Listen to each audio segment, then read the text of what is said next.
Welcome to the American Woodshop. I'm Scott Phillips. Tom Monahan. General Finishes. So if you've ever tried to finish or refinish something, this is a show for you. So stick around. The American Woodshop with Scott Phillips is brought to you by... Since 1928, Woodcraft has been providing traditional and modern woodworking tools and supplies to generations of craftsmen. Woodcraft, helping you make wood work.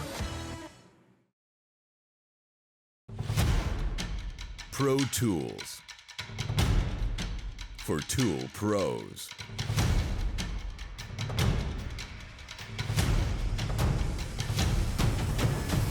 Rikon Tools.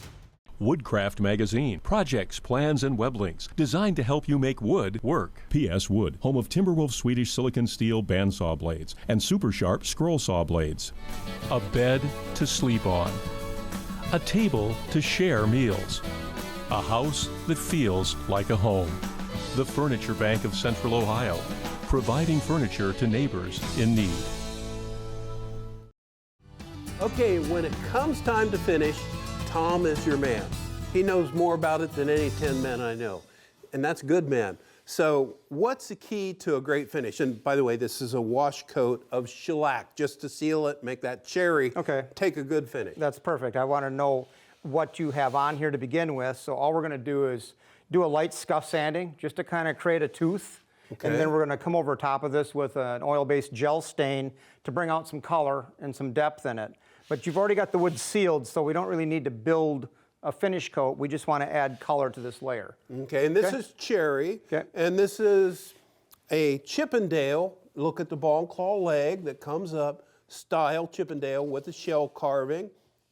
Goddard Townsend School of Carving really perfected that form. I'm just drawn to it. It's a fetching piece, but it looks new. Exactly. And so we're going to make this look right, which is we're going to take this down the road. So we're going to get to sanding. Be sure to read, understand, and follow all the instructions that come with the tools and products you use.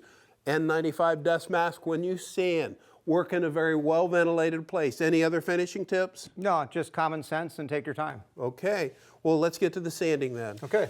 All right. I've got 220 on here. And this is for buffing, That's so bad. I'll let you get to that. So we're just going to do a light, quick sand here. Okay.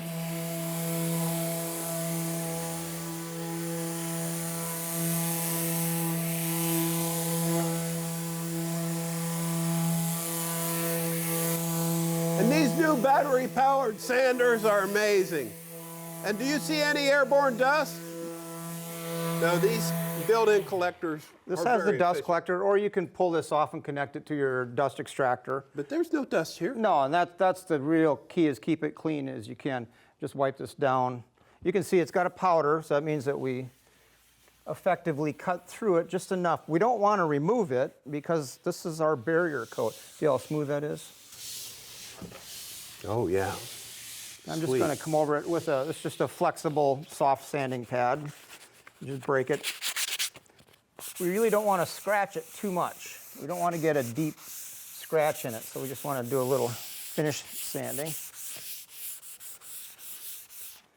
And I'm just wiping it off. Get rid of the dust.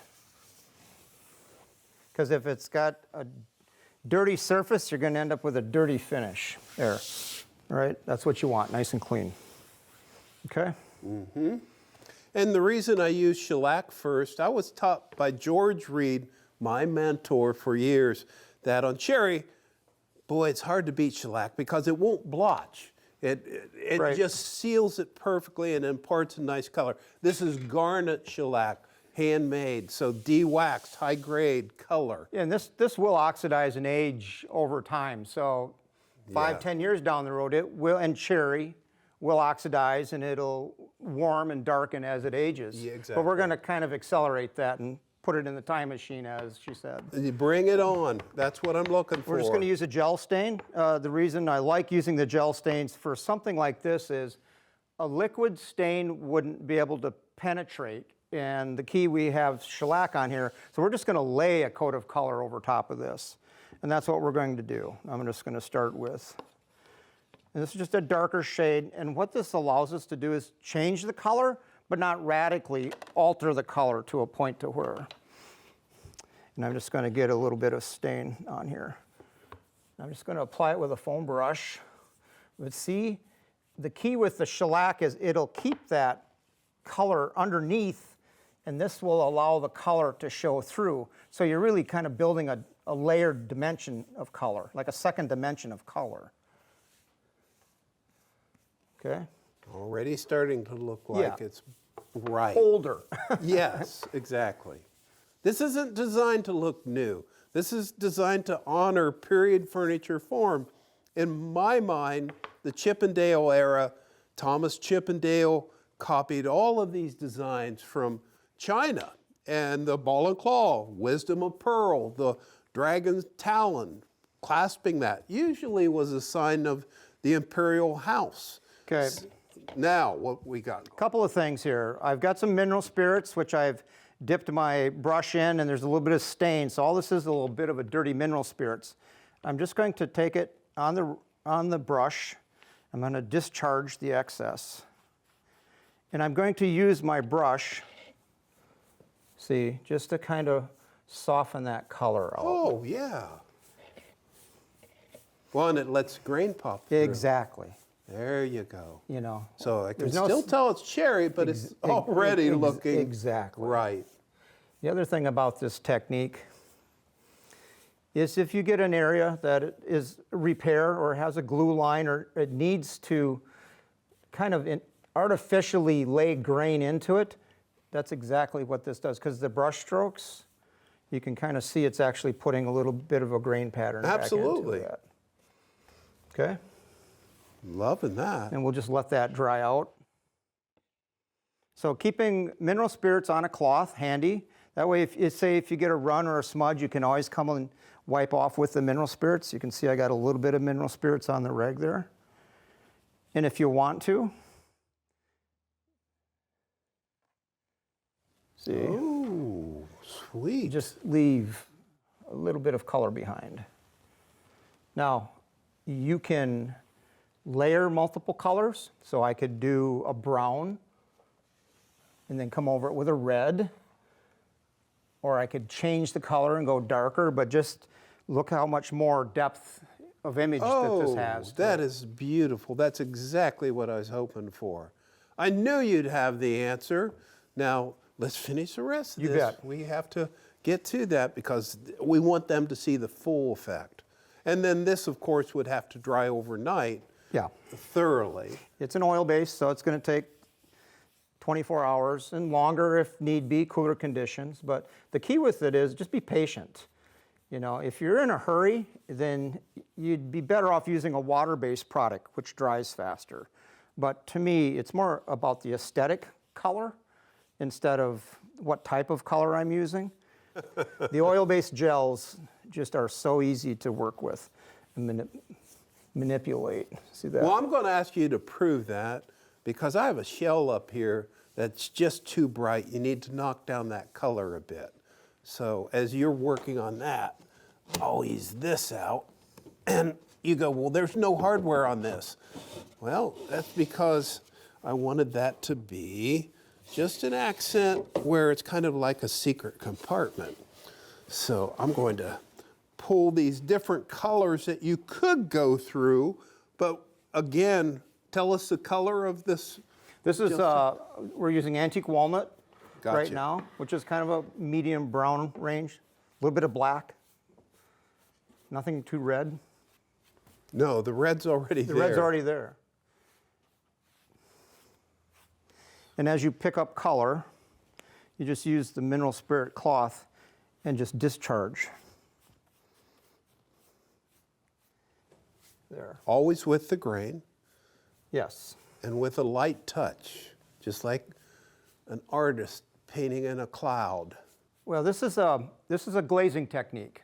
So you could consider this, we're using a wood stain, which would normally go on raw wood, but in this situation, it becomes a glaze. Right. So I'm using it to add a secondary color over a primary base color.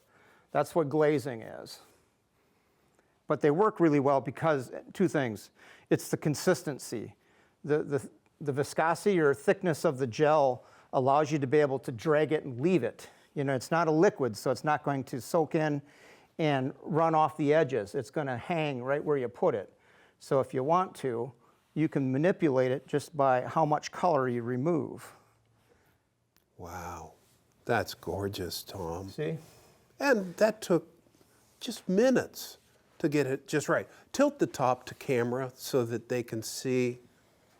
Now that's beautiful cherry. And that's what you can do with a light touch. Now, we'll get set up so you can show how to do some accents on a carved piece. Okay. Yeah, see, that didn't even scare him.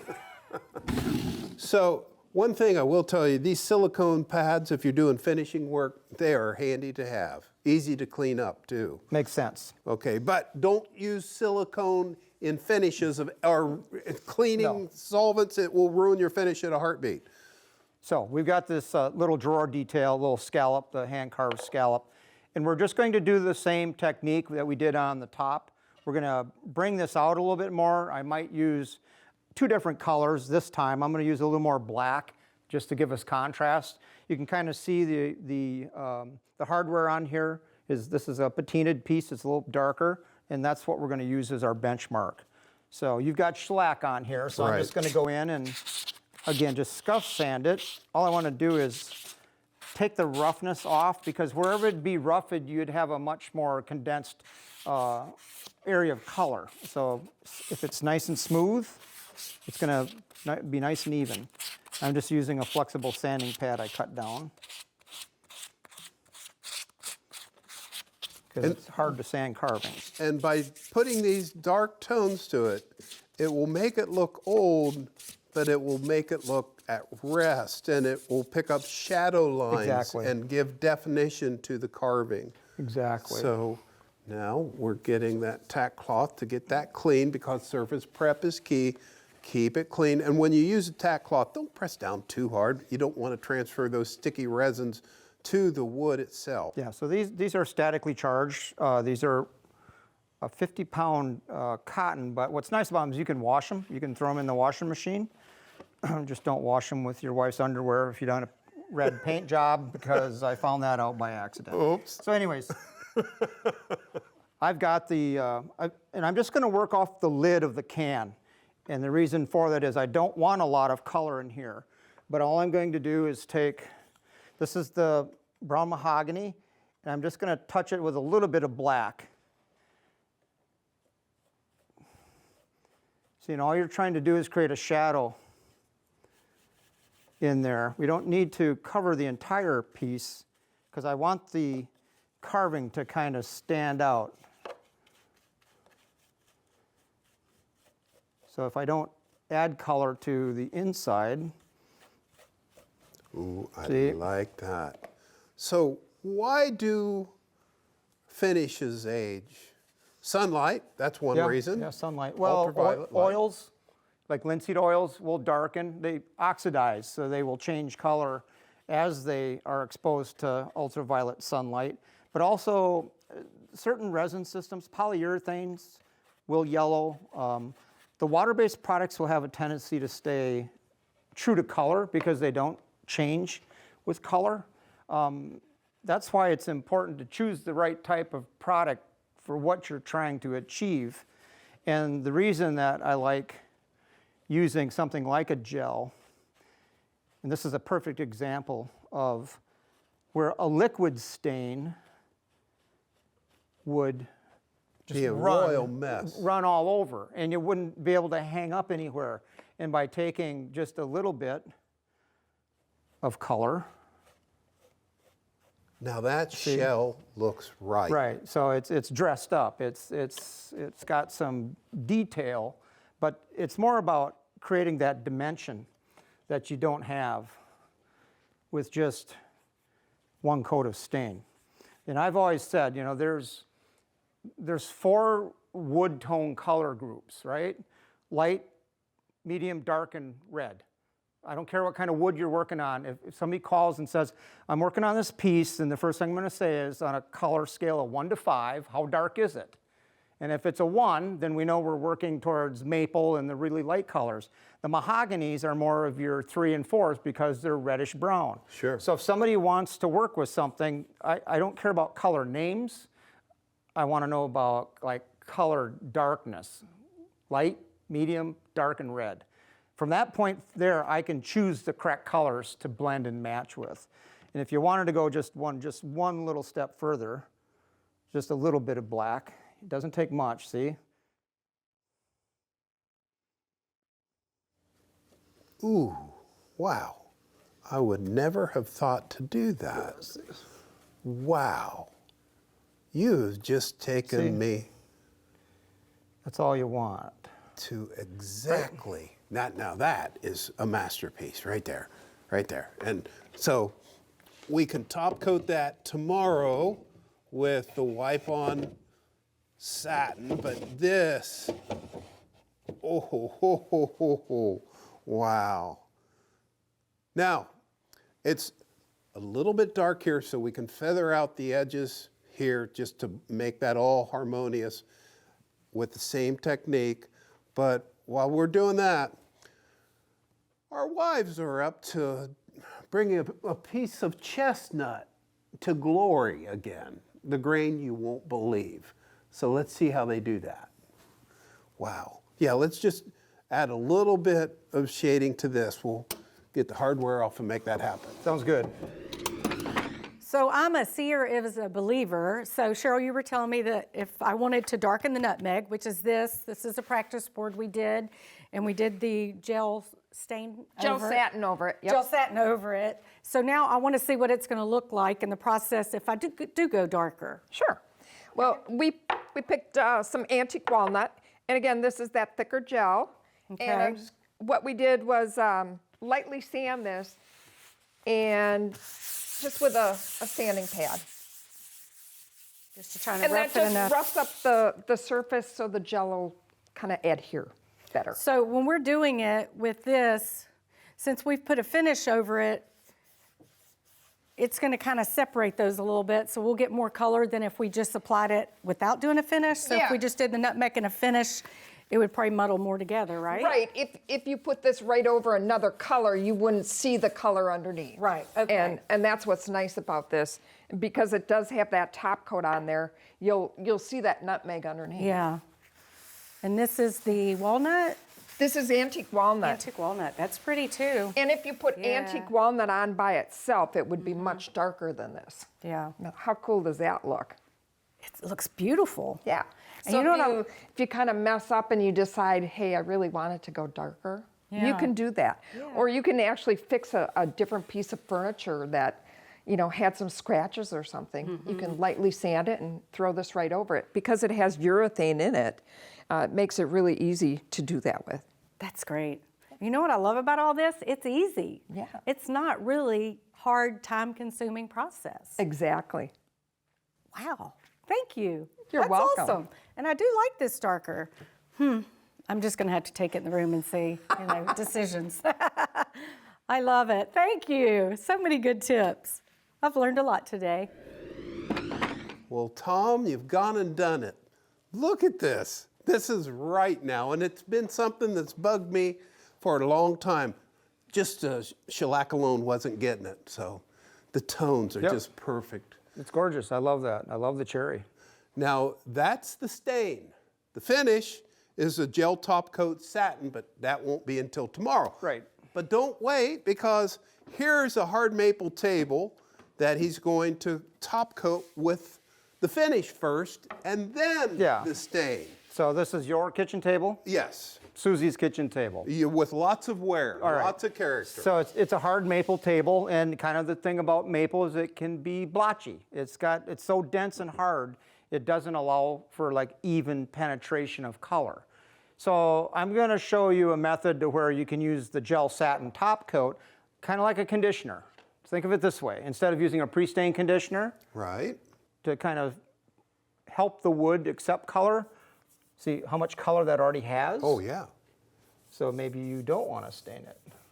Ooh. That's about the color Susie said she, light. Ooh, that's pretty. Yeah, it is. But I'll show you, and we can always take off with the color, but I'm going to do No, this. because what happens, most people look at don't that. understand that light woods have a tendency to get darker over time.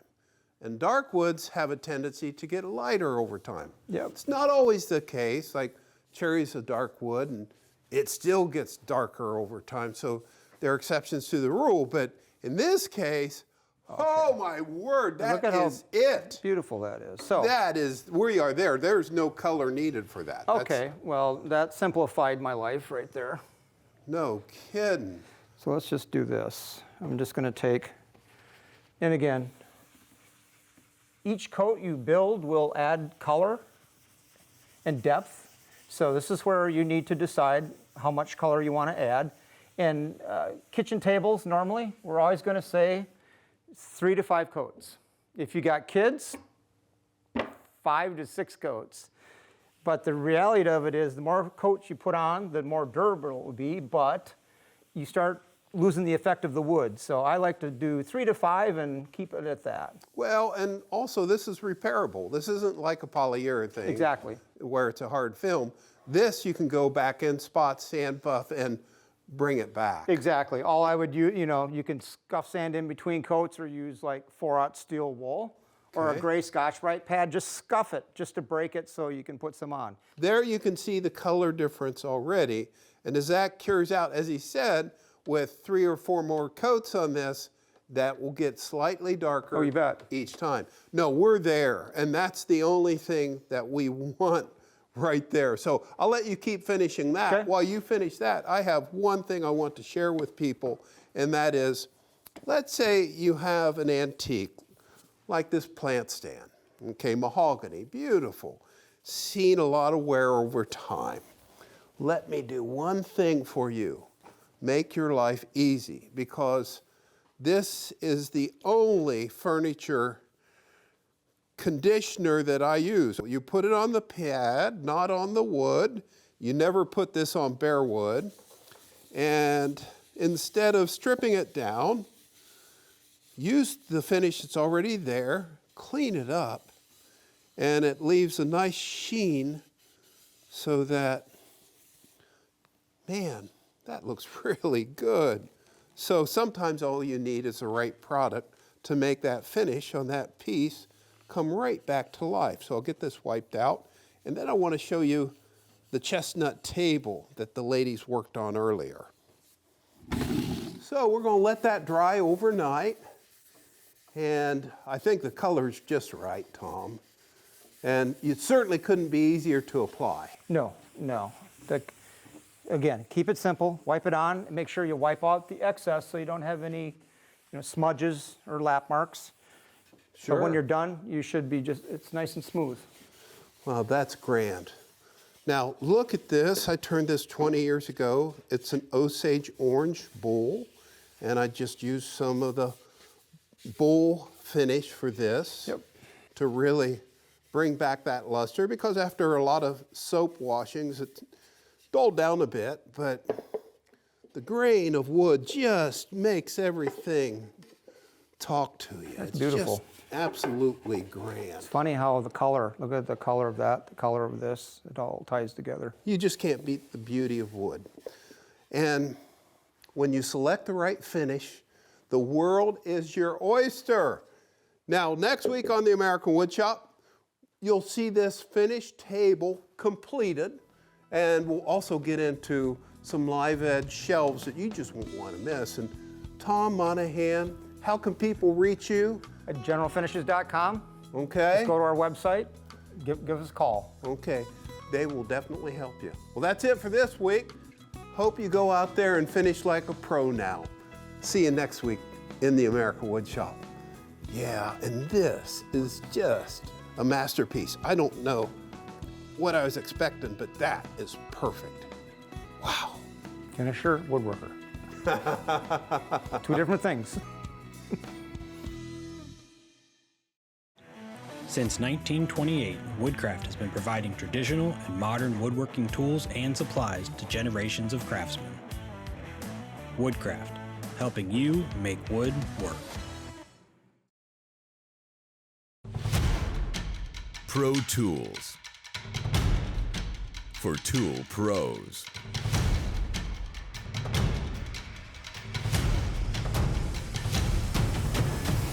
Rikon Tools. Woodcraft Magazine. Projects, plans, and web links designed to help you make wood work. P.S. Wood, home of Timberwolf Swedish silicon steel bandsaw blades and super sharp scroll saw blades. A bed to sleep on. A table to share meals. A house that feels like a home. The Furniture Bank of Central Ohio, providing furniture to neighbors in need.